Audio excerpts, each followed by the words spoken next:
Vamos então para o nosso último estudo do livro de Salmos. Parecia que não ia chegar ao fim, mas chegou, né? Depois de tantas quintas-feiras, tantos slides, então nós chegamos ao final desse maravilhoso livro, desse caderno de cânticos, o saltério, o hino, o caderno de hinos que os judeus cantavam. Então, o que esse livro precioso pode nos ensinar e como podemos aplicá-lo na nossa vida? É isso que nós vamos aprender nessa noite, porque o que nós lemos em Lucas 24:44, o próprio Senhor Jesus dizendo que era importante que os discípulos soubessem de tudo acerca dele. E aonde é que estava escrito sobre Jesus? Nós lemos agora há pouco, primeiro, na lei, nos profetas e nos salmos. Essa compilação judaica recebe o nome de Tanakh. Então, é a Bíblia dos judeus, a Tanakh. O T significa Torá, o N ali significa Nephim, que significa escritos, aliás, poéticos, e Ketuvim são os escritos, ou proféticos e os escritos. Então, eles têm essa divisão, você vai ver lá um T, um N e um K, chama Tanakh, é onde é dividido lei, Torá, né, os profetas, Nephim, e o Ketuvim, que são os escritos, que são os livros de Salmos, Jó, Cantares, etc. Então, essa composição. Jesus está dizendo, em outras palavras, quer conhecer-me? Na palavra. E isso é muito interessante, porque passando aí mais de 30... Isso aqui era o século I, passando tantos séculos depois, nós chegamos ao ano de 2023, com pessoas querendo conhecer a Cristo fora das Escrituras. Querendo conhecer Cristo por palestras de autoajuda, por canções não bíblicas, por intelecto puramente racional, por experiências. Então você vai conversar com algumas pessoas, as pessoas dizem assim, eu tenho experiência com Deus, eu tenho uma experiência com Deus, então eu conheço a Deus porque eu tenho experiência com Ele. Né? Como se essa experiência com Deus revelasse tudo aquilo que as Escrituras não revelam. Ou a pessoa diz assim, não, eu consigo compreender, eu sei quem é Deus, eu consigo raciocinar e com o meu intelecto eu sei quem é Deus. Os filósofos fazem isso, até os dias de hoje. Se você for conversar, por exemplo, com um filósofo do porte, vamos pegar um deles aqui, o carequinha lá, como chama, sabe? O Pondé, né? Pondé é um dos filósofos da nossa época que agora vai conversar com ele puramente racional. Ele entende Deus pelo intelecto, pela sabedoria, pelo poder cognitivo, ou seja, pela capacidade de raciocinar. Ele sabe quem conhece Deus, Mário Sérgio Cortella e tantos outros aí. Né? Você vai pegar pessoas que têm experiência, como eu já disse, você vai pegar pessoas que elas conseguem compreender Deus pela bondade, pelas ações sociais. Então a pessoa fala assim, quem conhece a Deus é aquele que dá um prato de comida para o pobre e ajuda o pobre e o necessitado. Então as pessoas vão dizer que isso é conhecer a Deus, e que isso é uma religião, pegando um texto fora do contexto de Tiago. Então, Jesus está dizendo, claramente no texto que nós lemos de Lucas 24:44, que era importante que os discípulos o conhecessem, não por experiências, não por questões sociais, não pelo intelecto e pela razão filosófica, que a época é grande, mas pela lei, pelos profetas e pelos escritos. E é isso que nós, a Igreja do Senhor, tem feito ao longo de todos esses séculos aí que já se passaram. E nós continuaremos fazendo isso, porque só conhecemos Jesus pelas Escrituras. Então, como aplicar salmos na nossa vida? Este caderno de cânticos em que está recheado da pessoa de Cristo, do primeiro salmo ao último salmo. Só para a gente não perder aí a nossa memória, que eu sei que a nossa memória é maravilhosa, e se eu fizer algum questionáriozinho, algumas perguntas do que já passaram, eu não vou fazer porque eu sei que os irmãos já sabem, está decorado, está assim na ponta da cabeça, tudo aí que nós estudamos, então não vou pular essa parte para a gente ganhar tempo, eu sei que os irmãos decoraram as principais coisas desse estudo. Recapitulando só para a gente o que eu pressuponho e que eu julguei ser importante para nós decorarmos sobre todas essas aulas, todos esses estudos que nós tivemos. Primeiro, o livro de Salmo é o maior livro do Antigo Testamento. Pronto, isso é fácil de decorar. O maior livro do Antigo Testamento é o livro de Salmos. E também, esse é um outro detalhe que você deve decorar, deve estar na sua mente. É o mais citado do Novo Testamento, sem dúvida.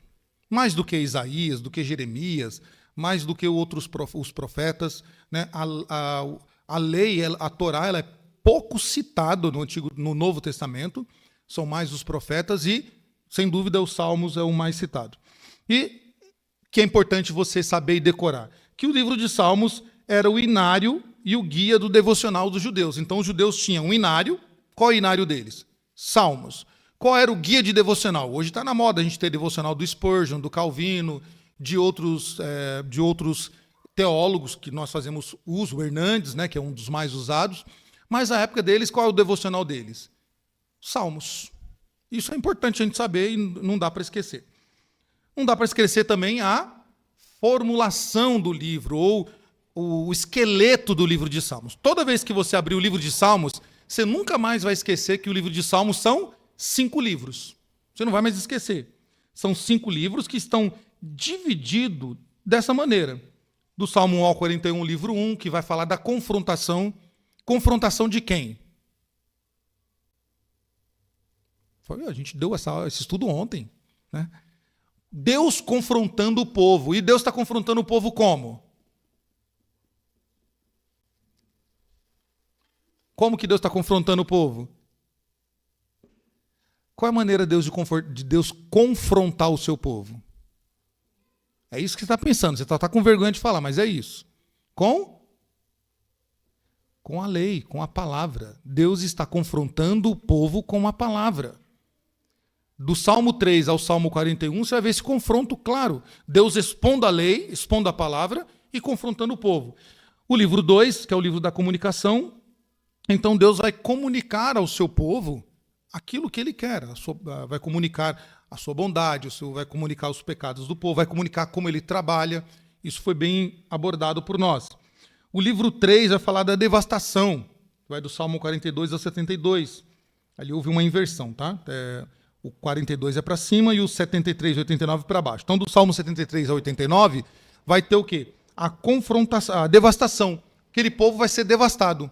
Aquele povo vai perder a sua casa, vai perder o reinado, vai ser destruído, a coroa vai terminar no chão, lembra lá? A coroa terminando no chão, e não há mais rei que sente no trono, porque agora o povo foi levado cativo. E então, no livro 4, o povo amadurece.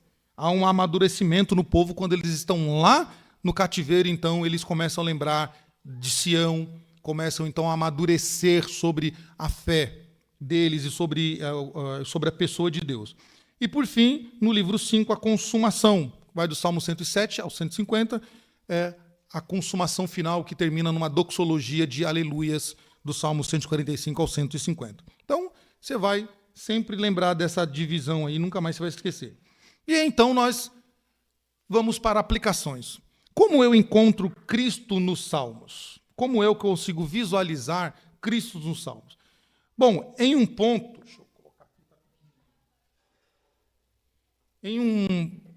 em um ponto da história da igreja cristã, isso é relatado através de muitos teólogos, muitos livros escritos do passado, eles relatam isso, tá?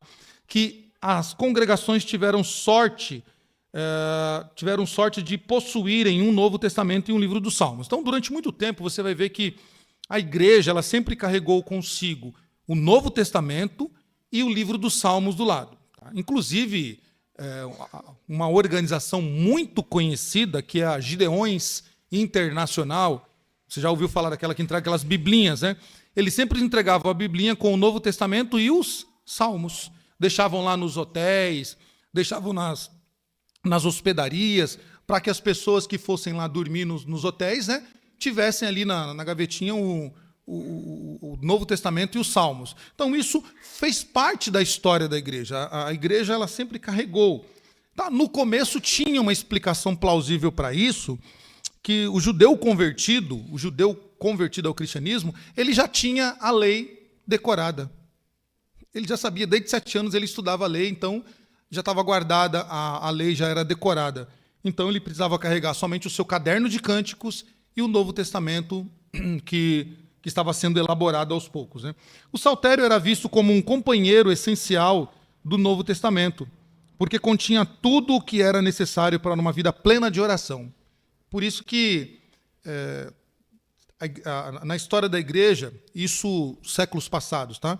Na nossa era já entra a questão da harpa, do inário, as igrejas elas começam a deixar os salmos de lado, o livro de salmos do lado, e começam a compor os seus próprios cadernos. Por exemplo, a nossa igreja, a igreja presbiteriana, até o século XVIII, tinha o saltério dos hinos dos salmos.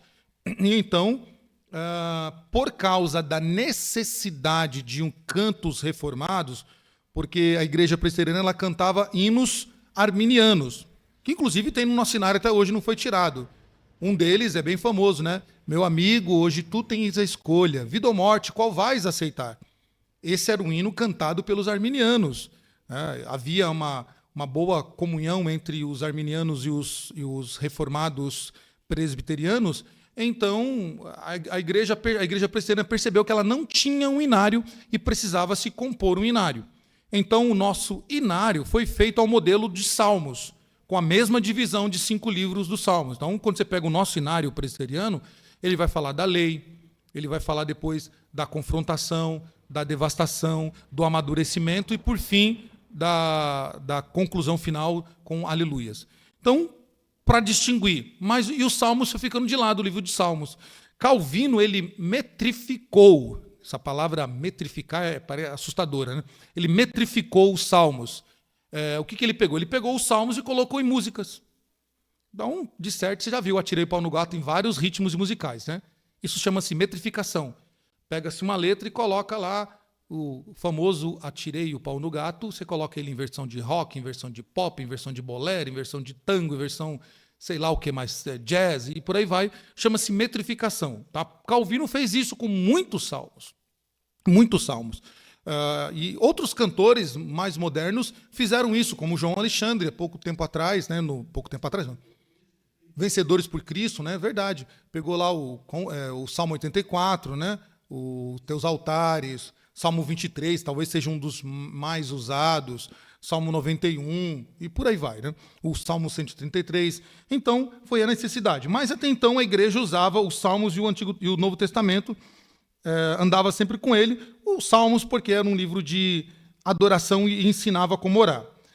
A igreja ela foi naturalmente influenciada pelo judaísmo, claro. O saltério tornou-se, então, um livro de orações e o inário da igreja. Era costume e hábito da igreja primitiva orar todo o saltério, todas as semanas, e essa prática tem sido mantida em várias igrejas no mundo, principalmente na Europa. Nos Estados Unidos não tanto, mas mais na Europa ali, Escócia, Suíça, o norte da França, na Alemanha, lá no interiorzinho mesmo. Então, ele se mantém ainda esse tradicionalismo de se manter os salmos como livro de orações semanal. Então, toda semana, eles cantam e oram os salmos, né, como devocional e como livro de oração. Então, Cristo está no centro dos salmos. Nós falamos isso diversas vezes, por diversas quinta-feiras, que Cristo está no centro dos salmos. E aí, vários estudiosos cristãos acreditam que todos os salmos têm significado cristológico. Isso é muito interessante, porque quando nós olhamos para os salmos, e cada um deles, por exemplo, nós abrimos o Salmo 1, é impossível a gente não ver Cristo ali. É impossível. Quando você olha lá, bem-aventurado o homem que não anda segundo o conselho dos ímpios, tal. Não é assim, né? Assim, aí ele vai fazer o contraponto. O ímpio não é assim, né? E aí você olha para o texto e fala assim, mas quem pode ser esse bem-aventurado?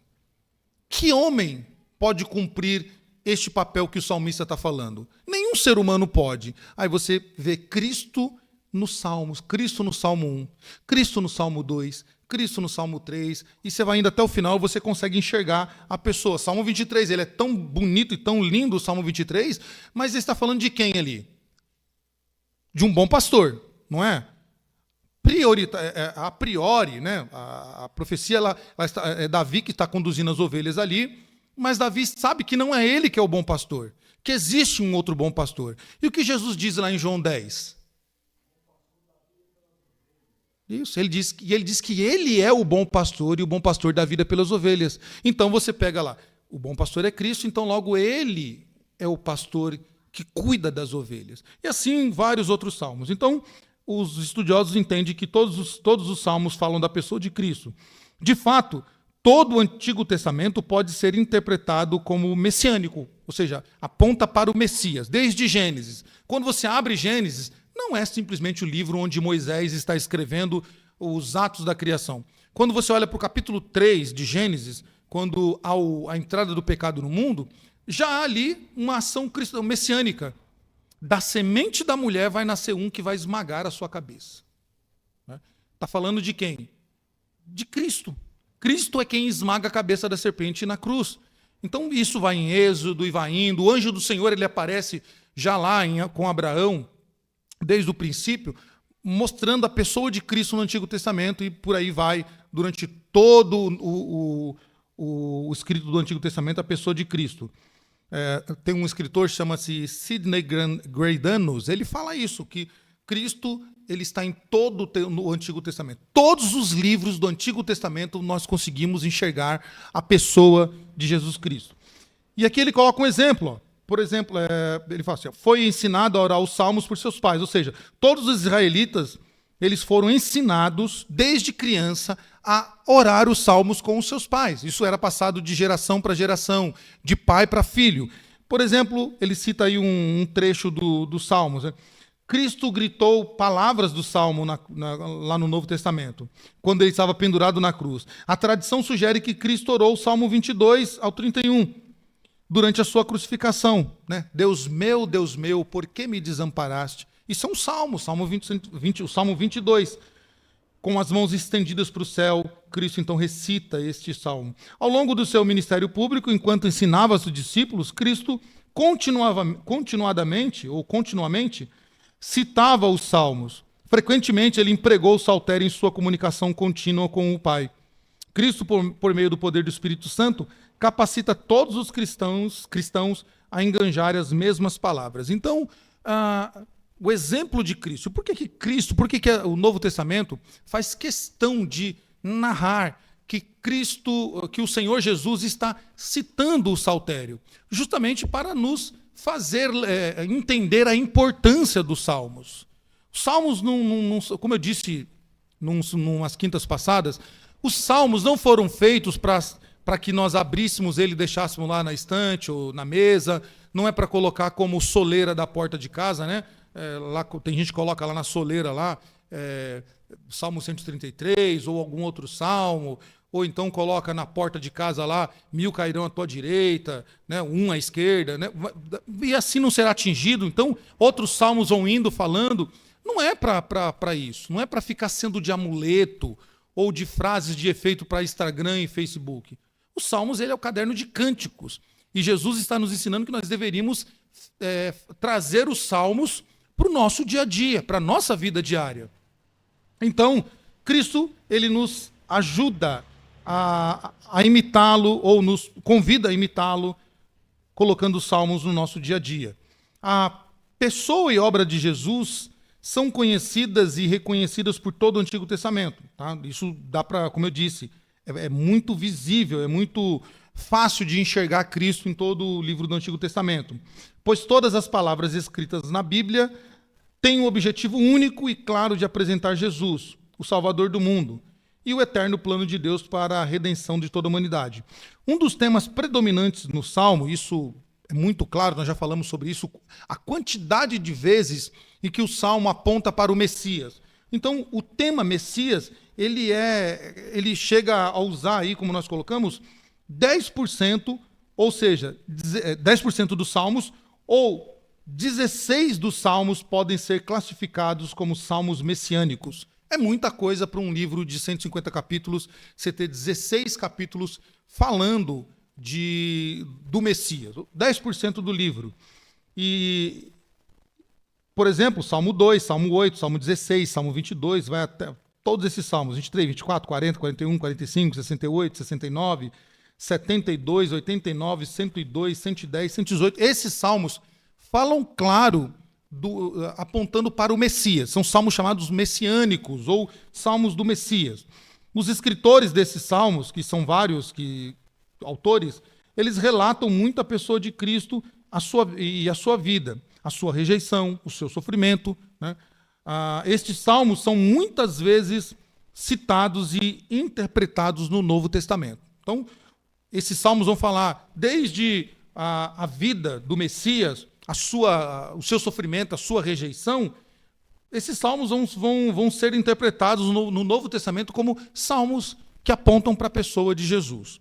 Por isso, Jesus diz: vocês precisam ir nos salmos para me conhecer. Então, eu estou falando para vocês aqui, me apresentando com os salmos.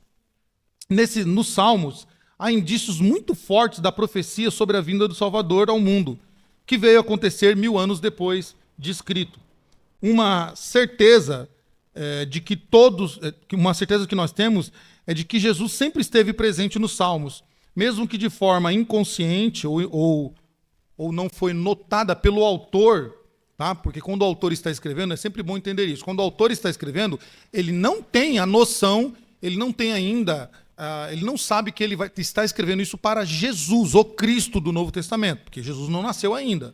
Mas ele está sendo inspirado por Deus, mesmo que ele esteja escrevendo, por exemplo, compondo uma canção para a cidade de Sião, para Jerusalém, para Yahvé, ou falando do rei, todos esses salmos, de forma inconsciente, apontam para o objetivo do salmo, que é o Messias, que é a pessoa de Cristo. E por isso que o evangelista Lucas, ele relata essas palavras de Jesus. Jesus dizendo isso, que as palavras que ele disse aos discípulos, quando ele estava com eles, era de que era preciso que se cumprisse tudo o que estava escrito sobre ele na lei, nos profetas e nos salmos. Jesus diz, então Jesus está dizendo, aqueles salmos que apontam para o Messias precisam se cumprir, e eles estão se cumprindo em mim. Depois Nicodemos vai ter essa compreensão de que também nos profetas, principalmente no profeta Isaías e Jeremias, se cumprem em Cristo Jesus. Mais à frente, João e o próprio apóstolo Paulo, Pedro também, vão entender que Jesus está na criação, lembra? Tudo que foi feito por ele, e sem ele, nada do que foi feito teria sido feito. Ou seja, ele estava na criação, como Paulo fala em Colossenses capítulo 1. Então, isso é muito interessante. Jesus é de fato o Messias prometido de Deus, da qual os judeus cantaram e cantaram por diversas vezes. Eles cantavam sobre a pessoa de Cristo. Muitos salmos, como nós dissemos, contêm algum material messiânico, 10% pelo menos. E muitos deles foram citados por Jesus e por Paulo nos escritos do Novo Testamento. E não há como não admirar a beleza e a harmonia da palavra de Deus falando sobre a vida de Jesus, o Cristo, o Messias. E isso por toda a Escritura. Quando enxergamos Jesus nos Salmos, entendemos o seu ministério de ser o nosso sumo sacerdote, que se identifica conosco de verdade, como relata, por exemplo, o escritor aos Hebreus, no capítulo 4, versículos 14 a 16. Olha o que diz lá Hebreus capítulo 4, versículos 14 a 16. Importante vermos o que o autor de Hebreus fala sobre a pessoa do Messias.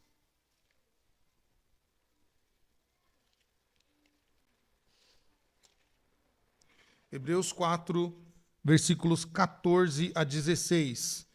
O escritor diz isso. Cadê o 14 aqui? Tendo, pois, a Jesus, o Filho de Deus, como grande sumo sacerdote que penetrou os céus, conservemos firmes a nossa confissão, porque não temos sumo sacerdote que não possa compadecer-se das nossas fraquezas. Antes, foi ele tentado em todas as coisas à nossa semelhança, mas sem pecado. Acheguemo-nos, portanto, confiadamente junto ao trono da graça, a fim de recebermos a misericórdia e acharmos graça para socorro em ocasião oportuna. Bom, notem, a figura do sumo sacerdote, ela está no Antigo Testamento. E o escritor de Hebreus está dizendo, o sumo sacerdote, da qual foi levantado lá nos tempos de Moisés, para tomar conta do tabernáculo e mais à frente o templo, era um sumo sacerdote que podia falhar. Mas agora nós temos um sumo sacerdote verdadeiro, real. Ele é o sumo sacerdote verdadeiro que pode nos apresentar e interceder por nós perante o Pai. Jesus tinha os salmos de Davi em seu coração. Isso é algo muito interessante, né? Não por Jesus ser Deus, mas ele era homem também. Jesus tinha salmos decorados, os salmos gravados. Os evangelhos citam mais os salmos do que qualquer outro livro, já falamos. Jesus nasceu, então, na cidade de Davi. Isso é muito interessante porque cumpre-se o que está lá no Antigo Testamento. Foi chamado de filho de Davi, uma menção ao Antigo Testamento. As primeiras mensagens da comunidade cristãs eram baseadas no livro de Salmos. Isso dá para ver logo em Atos 2, quando os discípulos começam a pregar o Evangelho. As primeiras mensagens que se pregam sobre os Salmos. E sempre elas apontando para o Messias. Então, certamente, Jesus ele estudou sobre a vida de Davi, como qualquer judeu que nasce, como qualquer criança. Tá? O texto diz que Jesus crescia em graça e em conhecimento. Então, ele certamente, como uma criança judaica, foi ensinada sobre Davi e sobre os Salmos. E os Salmos refletem nitidamente a imagem do Messias. É como se os Salmos fosse um quadro pintado, onde, se você não olhar direito, você olha um monte de letras, mas quando você começa a olhar no livro direitinho, você começa a olhar o rosto de Cristo. Mais ou menos assim, um quadro pintado que aponta para Cristo. Parece que, e isso foi interessante, Deus inspira Davi e os demais escritores a escrever perfeitamente a figura do Messias, para que Jesus compreendesse claramente a sua missão. Entenda, isso é linguagem humana, Jesus sabia a sua missão. Nós estamos dizendo que, como Jesus também é homem, Jesus vai estudar também a lei, os salmos, os profetas, e ele vai ali também ver realmente a missão dele como o Filho de Deus, como o filho de Davi, e dentro daquela profecia que estava que a descendência de Davi daria seria prolongada por Deus, e então não teria fim a continuidade do trono, e a coroa de Davi seria ocupada por um dos seus descendentes. Jesus, então, é ensinado sobre isso, e os Salmos ajudam na compreensão. E é por isso que Jesus cita isso para os discípulos. Está vendo? Isso que está lá precisa ser cumprido em mim. Está falando de mim, não está falando de outro, então está se cumprindo em mim. Então era necessário que se cumprisse tudo nele.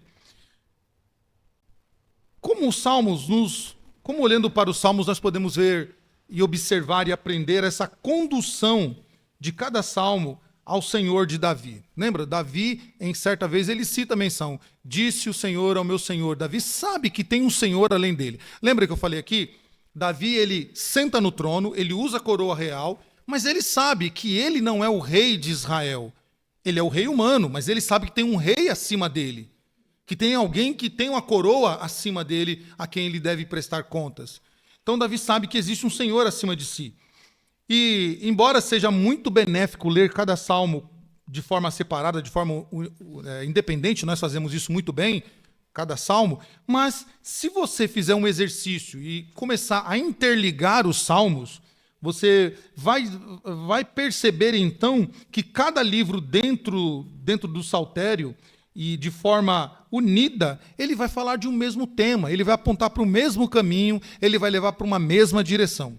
Quando nós pegamos salmos separadamente, ele nos ajuda, um devocional específico, nos levam para uma adoração específica, mas quando eu pego todo o saltério e trabalho com ele de forma única, né, ele me leva por um caminho, ele me aponta para o caminho verdadeiro, ele me aponta para a figura real. Eu então começo a enxergar Cristo do começo ao fim. Por exemplo, eu pego o Salmo 1, como eu já disse, e eu vou ler todo o saltério, sempre me lembrando do Salmo 1, nós vimos isso aqui. O Salmo 1, o Salmo 1 e 2 é como se ele fosse um portal ou a ponte que vai ligar todos os demais salmos. Porque você vai ver depois o quê? No livro dos Salmos, a partir do versículo 3, do capítulo 3. A briga de duas sementes, o justo e o ímpio, o rei mau e o rei bom, os gentios e os judeus, o povo de Deus e as nações ímpias. Israel e os inimigos de Deus. Você vai ver sempre esse contraste no livro de Salmos, mas tudo isso tem que passar pelo Salmo primeiro. Então não dá para ler separado, e quando nós lemos de forma conjunta os Salmos, nós vamos ver que há um Senhor por trás de Davi. Então o livro nos ajuda, nos conduz ao verdadeiro Senhor que está acima do rei de Israel. Para Jesus, os Salmos eram a própria palavra de Deus. Isso é muito claro nos discursos de Jesus, nas pregações de Jesus. Não há separação. Não há uma separação de um livro à parte, um livro, eu olho só para os profetas, só para a lei. Não, para Jesus, Salmos é palavra de Deus. Ele disse que Davi escreveu Salmos pelo Espírito Santo. Lá em Marcos, capítulo 12, versículo 36, você vai ver isso. Jesus se referindo aos Salmos como sendo um livro escrito pelo Espírito Santo, que ele diz lá, Davi, pelo Espírito Santo, disse isso, isso e isso. É por isso que era necessário, que ele fala de novo em 24:4, dizendo que era pelos Salmos se falava dele. É por isso, então, que também João, capítulo 10, vai falar também que, apontando para os Salmos, nessa correlação, por exemplo, de Salmo 82:6, ele diz que a Escritura não pode falhar, apontando lá para Salmo 82. Por esse motivo, os Salmos eram alimento de Jesus e dos discípulos, porque para Jesus, em Jesus, os Salmos são o cumprimento. E é interessante também, meus irmãos, olhar para a história, tá? E ver que muitos que interpretam os Salmos, eles interpretam os Salmos, como eu já disse, eu quero repetir sempre isso, tá? Que todos os estudiosos, ao longo de todos os tempos, até os dias de hoje, enxergam que Salmos, a centralidade de Salmos é Cristo. Parece que é algo assim tão fácil, mas você já falou, eu sei que toda a Escritura é. Não basta saber, não basta só entender, a gente precisa realmente crer que o livro de Salmos, a centralidade dele é Cristo, porque daí eu não vou ler mais os Salmos como sendo os Salmos que apontam para a vida pessoal de Davi, a vida pessoal de Asaf, a vida pessoal para os filhos de Coré. Eu não vou mais olhar o Salmo de Salomão como um salmo apontando para Salomão. Eu vou olhar todos os Salmos e vou falar, caramba, que legal, apontando para Cristo. Que eu estou conseguindo enxergar no Salmo Cristo, que legal. Então, todos os estudiosos entendem isso, que os Salmos é como ele usa uma palavra aqui, uma palavra infantil, né, para uso infantil, que é essa palavra coeiros, que é uma espécie de um pano que era amarrado numa criança para que ela não se sujasse, ou seja, para que ela fosse protegida ali das fezes, da urina, de qualquer outra coisa, e a criança não ficasse ali protegida. Então, os Salmos, ele nos ajuda, nos conduz de uma forma de proteção para que nós sejamos conduzidos, de fato, ao caminho desejado pelo Senhor Deus. E nos Salmos, por exemplo, nós podemos olhar dentro dos 150 Salmos, nós podemos ver tantos Salmos falando do senhorio de Cristo, que Jesus é o Senhor, que Ele é Deus, a sua ressurreição, a sua crucificação e ressurreição. Isso é muito interessante. Os Salmos, eles narram a vida de Cristo inteira, do seu senhorio, do seu poder de ser o Criador, até mesmo a sua morte e ressurreição. O Salmos 16, por exemplo, ele vai nos apontar para a ressurreição de Cristo. Quando nós lemos o Salmo 16, no versículo 10, olha o que ele diz: não deixarás a minha alma no inferno, nem permitirá que o teu santo veja a corrupção. A priori, quando você lê isso, você aponta para o salmista, fala, Davi está falando isso, porque ele escreveu no momento em que ele estava passando uma angústia, perseguição pelos inimigos, então ele escreveu aquilo. Mas quando você vai para o Novo Testamento, você vê que Jesus Cristo, ele desceu ao Hades. Ele desceu ao Hades, como diz lá, né, o credo apostólico, mas as Escrituras dizem que ele morreu e ao terceiro dia ressuscitou. E nesse inteirinho ele desceu ao Hades. Fez lá a separação. Né, anunciou, diz alguns que ele anunciou o Evangelho, né, mas a história diz que Jesus foi lá então para proclamar a sua vitória no mundo dos mortos. Tá? E lembrando que Hades ali, o inferno, não é um inferno da maneira que nós entendemos. Tá? Em outra ocasião nós explicamos essa diferença. Então, esse salmo se cumpre em Jesus. A alma de Cristo não viu a corrupção, não foi deixada no inferno. Uma interpretação dessa passagem no Novo Testamento encontra-se no sermão do apóstolo Pedro no dia de Pentecoste, lá em Atos 2:29, naquele famoso sermão de Pedro, quando Pedro disse que Davi não estava a falar da sua própria ressurreição, porque Davi já estava morto e sepultado. E era um fato provado pela existência da sua sepultura. Então Davi não poderia estar falado dele. Davi não poderia estar falando dele. Todo mundo podia ver lá em Jerusalém a sepultura do rei Davi. Então Davi certamente não estava falando dele, mas está falando do seu Senhor, que estava acima dele. Pedro continuou a declarar que Davi estava a falar de Cristo, cuja alma não foi deixada no Hades, nem a sua carne viu a corrupção. Pedro depois citou o Salmo 110, o verso 1, para provar a divindade de Cristo e a sua ascensão. Notem como é interessante quando nós olhamos então no todo e não nos pormenores. Quando nós lemos o Salmo separado, então nós vamos ver Davi. Mas aí a gente esquece que Davi tem a sua sepultura até os dias de hoje, está lá para qualquer um ver. Então não poderia se referir a ele esse salmo, teria que se referir ao Messias. Quem é que a alma não foi deixada no inferno e nem a sua carne viu a corrupção? Cristo. Então o salmo só pode estar falando de Cristo. Simples assim, né? E Atanásio de Alexandria, um dos excelentes pregadores de todos os tempos, um dos pais da igreja, ele disse esta frase sobre os salmos: parece-me que os salmos são, para quem os recita, como um espelho, onde se contempla a si mesmo e aos movimentos da sua alma. Isso achei muito interessante, essa visão de Atanásio, quando ele diz: quando nós lemos os salmos, quando nós abrimos as escrituras, eu acrescento aqui, me atrevo a complementar o pensamento de Atanásio, colocando não só os salmos como as escrituras, quando nós abrimos as escrituras, é como se fosse um espelho que reflete o que em nós? Que faz com que nós contemplamos a si mesmo e aos movimentos da nossa alma. E então nós somos edificados pela palavra, exortados pela palavra, moldados pela palavra, né? E somos guiados pela palavra. Porque é isso que ela faz conosco. E é isso que ela aponta a pessoa de Cristo, a sua obra, a sua vida, aponta os seus feitos. E como nós usamos os salmos na nossa devoção cristã? Eu peguei aqui um estudo do reverendo Franklin Ferreira, que eu creio que seja muito bom para nós, com certeza. Como nós usamos o salmo na nossa devoção diária? Meus irmãos, é importante que todos nós, todos, sem exceção de ninguém aqui, nem crianças, nem jovens, adolescentes e nem os mais experientes da fé, todos nós temos que ter o nosso momento de devocional diário. E eu sei que a nossa mente pecadora do jeito que é, nós, e eu estou olhando para vocês, vocês olham para mim, assim é bom que todo mundo está vendo um pecador. Você de certo agora está olhando um pecador. E sabe o que acontece interessante aqui? Eu estou vendo um monte de pecador e vocês só estão vendo um. Sou eu. Então, fala o maior dos pecadores aqui nessa noite, né? Já que todo mundo está olhando para mim, então nós vamos conversar de pecador para pecadores. Nós sempre vamos usar desculpa. Não tenho tempo.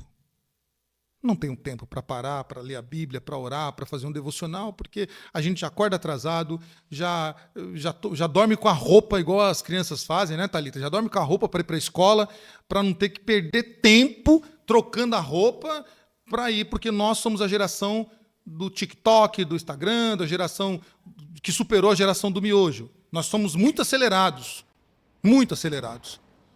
Irmãos, diante de Deus, isso não será desculpa. Isso não será desculpa. E talvez, tá? Seja esse o motivo que os nossos dias estejam pesados, que os nossos dias estejam tensos, que os nossos dias no trabalho não rende, que nós sejamos homens e mulheres, e jovens e crianças resmungões, murmurentos, que nada está bom para nós, que a gente parece que a gente rema e nunca chega na beira da praia. Talvez seja por isso o nosso pecado em não separar um momento do dia para o nosso devocional com Deus. Isto é grave. Isso é muito grave. E se nós formos inteligentes, eu sei que nós somos inteligentes, nós vamos corrigir isso já. A partir de hoje nós vamos corrigir isso, porque nós somos homens e mulheres inteligentes. Temos que separar tempo para devocional. O reverendo Franklin vai apontar e depois vai nos conduzir os benefícios espirituais em que nós somos abençoados. Mas vamos lá. Durante quase 2000 anos, os salmos foram centrais para a devoção da igreja cristã. Eles ensinavam os fiéis a orar em resposta ao Deus que se revela, uma confissão e glorificação ao Deus Trino, Criador, Redentor e Restaurador. Deste modo, qual modo? Orando com salmos para o Deus que é Trino, Criador, Redentor e Restaurador.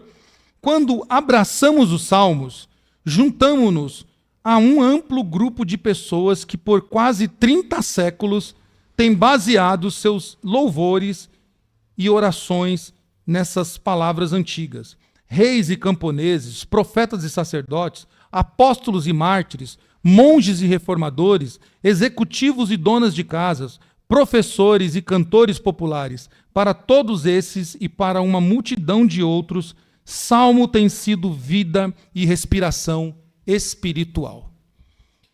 Irmãos, durante toda a história da igreja, os nossos irmãos do passado fizeram os seus devocionais, usaram os salmos como seus devocionais para ter um dia abençoado, para que o dia começasse realmente bem, para que o dia começasse com vento e polpa, 120, ou com força total.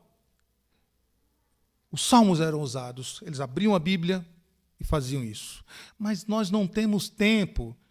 Vai lá numa parte da Europa, em Westminster, por exemplo, na Inglaterra, ou em outros lugares da Inglaterra, vê como os nossos irmãos, os puritanos, estão hoje. São camponeses que trabalham o dia inteiro, um trabalho braçal e forçado, mas ainda assim eles não abrem mão de estar com Deus, de falar com Deus.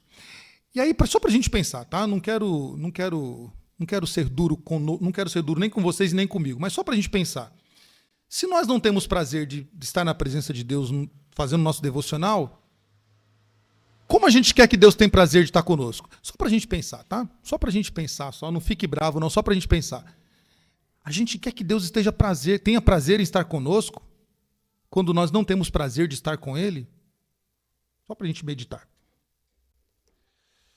Eugene Peterson, que é um teólogo dos anos modernos, aí, recentemente escreveu vários livros, e inclusive a Bíblia, a Mensagem, uma Bíblia devocional, ele disse: não existe outro lugar em que possa enxergar a forma tão detalhada e profunda a dimensão humana da história bíblica como nos Salmos. Isso, não só o Eugene Peterson, como vários outros estudiosos, eles entendem que os Salmos, eles conseguem nos fazer enxergar de forma tão detalhada, tão minuciosa, a profundidade e dimensão do homem, do ser humano, né, da história bíblica nos Salmos. Então, ele consegue fazer nos enxergar quando nós olhamos. Como o homem, ele consegue então, pecar contra Deus de uma forma tão branda como o Salmo 2 diz, que a ponto de querer rejeitar o filho, querer perseguir e matar o filho de Deus, e aí no caso o rei, o ungido de Deus. Como esse homem cai na idolatria, como esse homem reclama das coisas criadas por Deus, como esse homem se afasta de Deus, e como Deus mostra a sua misericórdia para que esse homem, às vezes até levando ele para o cativeiro.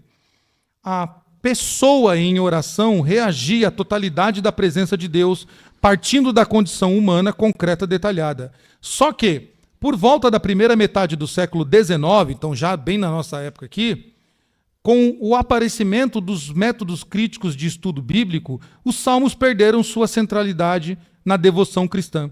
Deixaram de ser a escola de oração que davam forma à oração dos fiéis e em sua resposta ao Deus que se revela. Passaram a ser vistos, na avaliação de Eugene Peterson, como a piedade deteriorada de uma religião desgastada. O que ele está dizendo aqui? Que até o século XIX os salmos serviram e foram a base da igreja cristã reformada como um livro de oração, como um livro de devoção a Deus. Mas com o passar do tempo, principalmente entrando no século XIX, XX e XXI, com os estudos avançados, principalmente os métodos críticos, tá? E uma outra hora a gente também fala sobre essa questão de interpretação da Bíblia, alegórica, método crítico e etc. e tal, ou a gente literal. Então, esse método crítico, ele tirou os salmos, substituiu por uma análise mais crítica da Bíblia, tá? Olhar a Bíblia de forma crítica e até mesmo questionando algumas coisas, e então associou o salmo como algo, mas isso era lá no passado, era uma coisa mais piedosa, mais de uma época em que a igreja não tinha tanto conhecimento. Muito do que muitos cristãos fazem hoje, dizendo assim: mas você quer ser um puritano, você quer como se ser puritano fosse um crime, né? E os puritanos, durante a história da Igreja Reformada, eles contribuíram, e muito, e contribuem ainda, para uma igreja mais pura, uma igreja mais centrada na fé em Cristo, na fé reformada. Então, aos poucos, nós também estamos abandonando algumas coisas. Muitas igrejas, e não só presbiterianas, mas metodistas, batistas e assembleianas, elas já não usam mais o inário local. Muitas, conheço várias aí, né? Eu frequentei várias aí, congregando na Assembleia, mas frequentando muitas outras igrejas, não se usa mais o inário, já não se cantam mais os cânticos antigos. Por quê? E olha só, você viu a minha frase? Você notou na minha frase? O que nós não cantamos mais? Os hinos antigos, porque nós já associamos eles a antigos, ao passado. Exato, ficamos mais pobres, porque ao passo que nós associamos esses hinos com... E você viu que soa naturalmente, não precisa fazer nenhum exercício, é naturalmente, né? Quando nós olhamos para esses hinos, nós falamos, são os hinos antigos, ou seja, são os hinos de uma época que não serve mais agora, porque agora nós temos que cantar hinos mais modernos, uns hinos que mexam mais conosco, que fale mais das coisas que nós vivemos.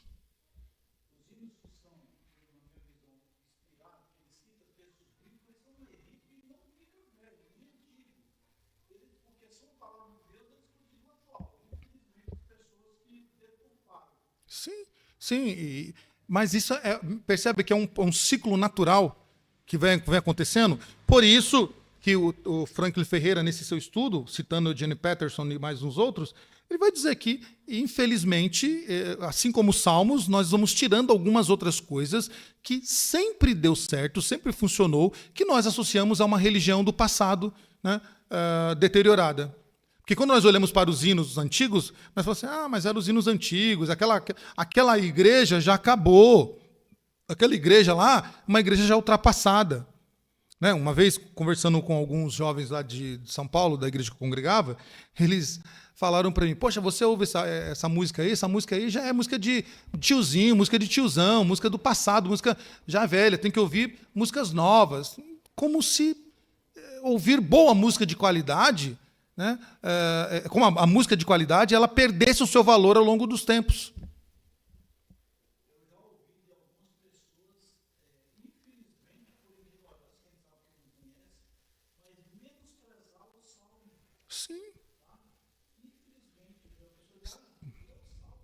Sim, mas é assim. Os Salmos hoje, pegando o gancho, os Salmos hoje ele virou como, por exemplo... a pessoa está lá atribulada. Olha, leia o Salmo 110, 116. Olha, a pessoa está... leia o Salmo 100... Como se fosse uma fórmula mágica, ou como esfregar da lâmpada do gênio, que vai resolver. Né? Os Salmos ele tem a sua funcionalidade. Caderno de cânticos, salmos que nos conduz à oração, como orar a Deus, com qualidade, com escritura, né? Com o olhar para o Cristo, o Messias que está por vir. Franklin continua dizendo que no século XVII o puritano Lewis Bailey, ele recomendando, né, o cântico dos salmos pelas famílias cristãs. Ele então recomendava os salmos para que as famílias cantassem os salmos nas suas casas com os seus membros familiares. Ele dizia assim, cantem para Deus com as próprias palavras de Deus. Isso é muito, parece algo óbvio, né? O que o Lewis Bailey está dizendo ali é, a igreja deveria ensinar a sua casa a cantar para Deus. Mas cantar o quê? A palavra. Cantar para Deus as próprias palavras de Deus. Não precisamos cantar outras coisas. Nós não precisamos imitar o secular, imitar o mundo nas suas melodias e nas suas letras. Nós vamos cantar aquilo que Deus deixou para ser cantado, a sua palavra. E o uso do saltério deveria ter este alvo. E ele dizia ainda, o Lewis Barlow, dizia, façam uso frequente deles para que as pessoas possam memorizá-las mais facilmente. Né? Quando você começa a cantar um salmo, você decora ele facilmente, né? Aquele que habita no esconderijo do Altíssimo. Então você já decorou, né? Quão formosos são os teus tabernáculos, Senhor dos exércitos. Você vai decorando os salmos.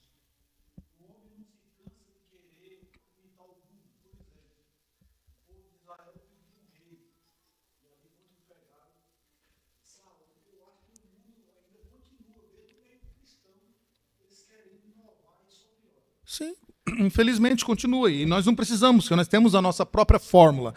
E ainda o Dr. Franklin continua dizendo que ele oferece a sugestão do uso dos seguintes salmos para prover piedade. Então o Lewis Barlow deu uma receita, mais ou menos, ali para as famílias da época, para elas usarem os salmos diários nesse formato. Ele diz assim, de manhã, o que as famílias, segundo o Lewis Barlow, deveriam cantar? Ou deveriam introduzir no seu devocional? E se alguém quiser copiar, vai ser muito bom, não vai fazer mal nenhum, só vai fazer bem.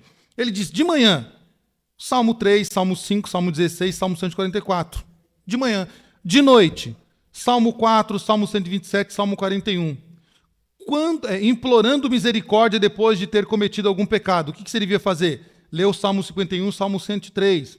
Na doença, em períodos de dura provação, Salmo 6, Salmo 13, Salmo 80, Salmo 90, 91, 137 ou 146. Quando o crente for restaurado desse momento de provação, Salmo 30 e Salmo 32. No dia do santo repouso semanal, que é domingo para nós, tá? Domingo para nós. Ele diz, cantem o Salmo 19, 92, 95. Em tempos de alegria, Salmo 80, Salmo 98, 107, 136, 145.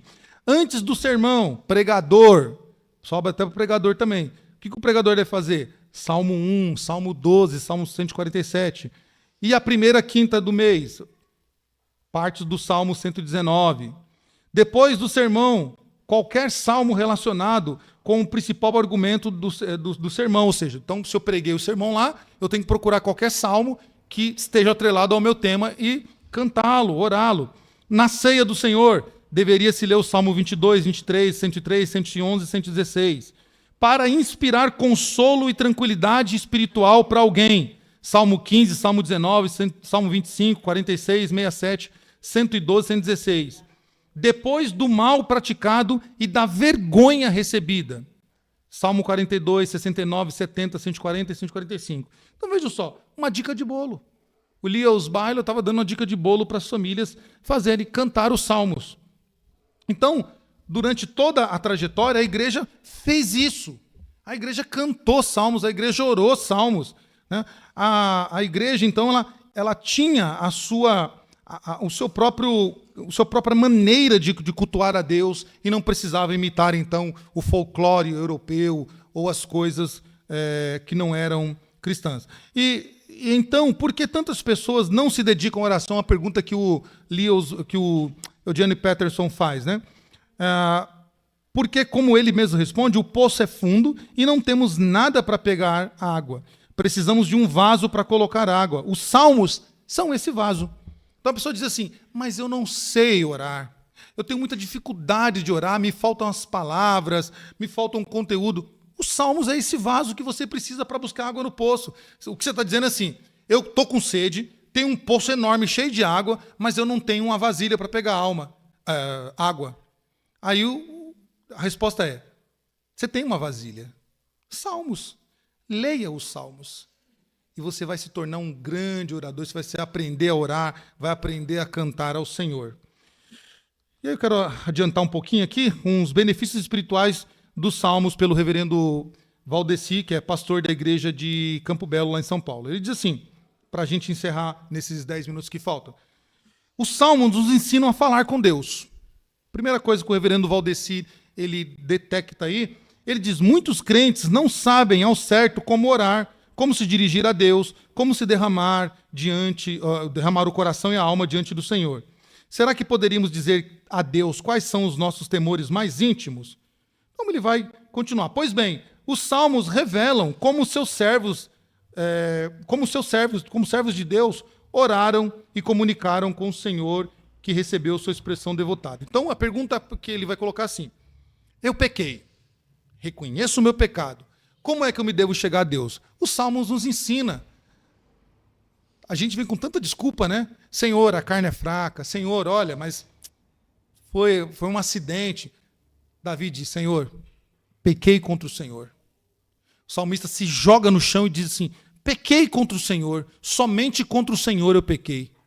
Então o salmista ele nos ensina, se entrega ao Senhor de coração e alma e não coloca desculpas no pecado. Os salmos nos ensinam a falar com Deus no momento de alegria, no momento que a gente está irritado com alguém, no momento em que o luto chega até nós. O salmo nos ensina como falar com Deus. Segundo ponto que ele nos ensina também é que os salmos eles nos ensinam quão gracioso e bondoso é o nosso Pai Celeste. Talvez a gente já saiba, mas eu sei que o Senhor é bondoso para conosco. Mas talvez você compreende, talvez você até sabe, mas talvez você no grande momento de confrontação, você talvez não perceba quão gracioso e quão bondoso é Deus para nós. Se a gente entendesse isso de fato, como nós achamos que entendemos, e eu me coloco junto, tá? Não estou colocando, por isso que eu uso nós. Quando as coisas ruins acontecerem na nossa vida, a gente diria como Paulo, né? Como Jó. O Senhor deu, o Senhor tirou. A gente só sabe reclamar quando as coisas vêm, a gente esquece de tudo que Deus fez. Quer ver? Perde o seu emprego. Você vai reclamar porque Deus não olhou para mim, porque não sei o quê, perseguição, Satanás, o inferno, o capeta, o vizinho, não sei o quê, é culpa do Lula, é culpa de todo mundo. Mas você não olhou para falar assim, Senhor, graças te dou. Porque essa porta que o Senhor abriu durante todo esse tempo serviu para me colocar o pão em casa, para pagar minhas contas, e o Senhor fechou agora porque o Senhor tem outra aberta para mim. E os meus inimigos serão envergonhados pela bênção do Senhor sobre minha vida. Então nós não entendemos de fato a graciosidade e a bondade de Deus, porque se nós entendêssemos, nós não reclamaríamos de nada, de enfermidade, de luto. Eu não estou dizendo que nós não devemos sofrer, estou dizendo que de reclamação, é outra questão. Então ele vai dizer que o próprio fato de podermos ser sinceros a Deus, com Deus, e não sermos rejeitados por Ele, já é suficiente para demonstrar a sua bondade para com seus filhos. Os salmos, eles nos revelam experiências do salmista contra a intervenção de Deus, acudindo nos momentos críticos da vida. Por exemplo, Davi, no Salmo 18, Davi diz, na minha angústia invoquei ao Senhor, gritei por socorro ao meu Deus, e Ele do seu templo ouviu minha voz, e o seu clamor lhe penetrou aos ouvidos. Deus é bom, Deus é gracioso, Deus é maravilhoso, Ele nos ouve o tempo inteiro, e a gente precisa entender essa graciosidade de Deus.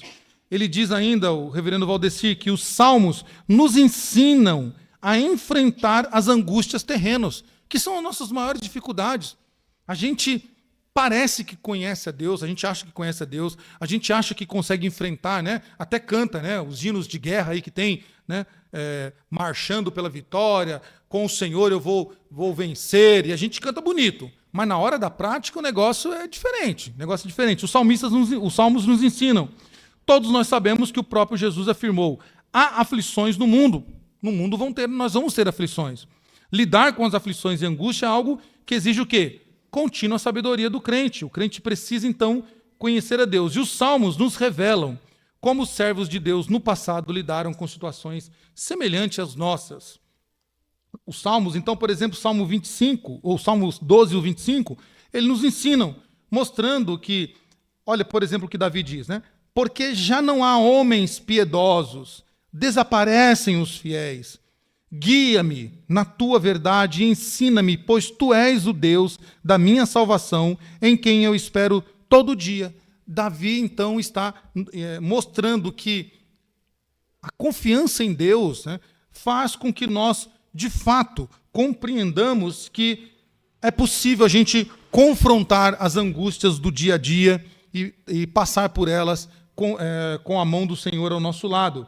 Por isso que o salmista, no Salmo 119, diz: espera o Senhor na tua salvação e cumpra os teus mandamentos. Aguardo o Senhor, a minha alma o aguarda, e eu espero na sua palavra.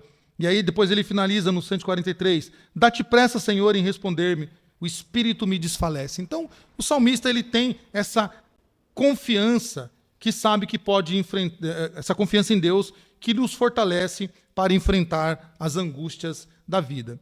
E, finalizando então, nós temos esses exemplos que deveriam nos motivar a seguir o caminho desses crentes fiéis do passado, tanto do salmista quanto dos irmãos do primeiro século que faziam do Salmo seu devocional diário. Assim, os Salmos falam sobre nós, sobre nossa situação. Eles descrevem o mundo que vivemos, nossas fraquezas e carências e ensinam como lidar com isso. Então, é importante quando nós olhamos para os Salmos nessa perspectiva. Os Salmos, eles vão narrar o quê? Homens que pecaram como eu e você. Homens que tiveram dificuldade como eu e você.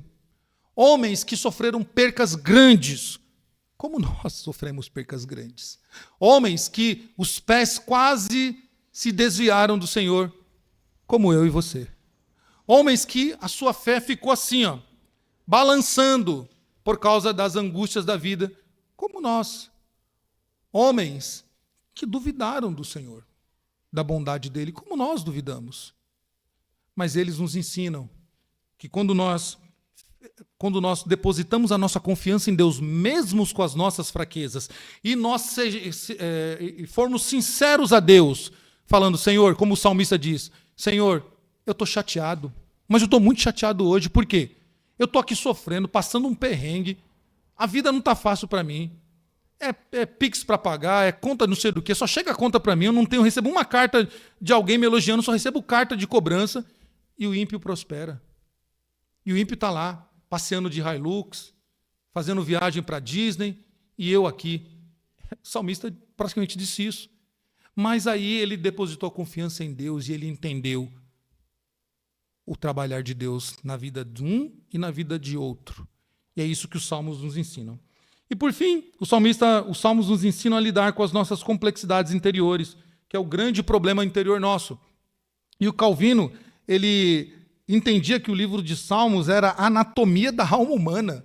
Calvino entendia isso. Ele dizia que o livro de Salmos consegue nos fazer ter uma análise interna e ele penetra até mesmo no profundo da nossa alma para que a gente possa ser exposto de fato o que há lá dentro. Ou seja, ele nos descreve o que é lá. Ele nos ensina que a vida do crente não é monocrática, ou seja, ela não é uma cor única, né? E também não é nem estática, parada, mas é complexa, variada de cores. Tá? Há dias em que o servo de Deus acorda cantando. Né? Você já cantou também, você já acordou dias assim. Tudo bem funcionando, já pulou da cama cantando, né, hino, falou, Senhor, hoje está bom, o negócio está bem. Mas há dias que nós levantamos, né, com dias bem difíceis, dias bem que nós não queríamos levantar da cama, como Davi, né, queria ficar lá no seu cantinho lá.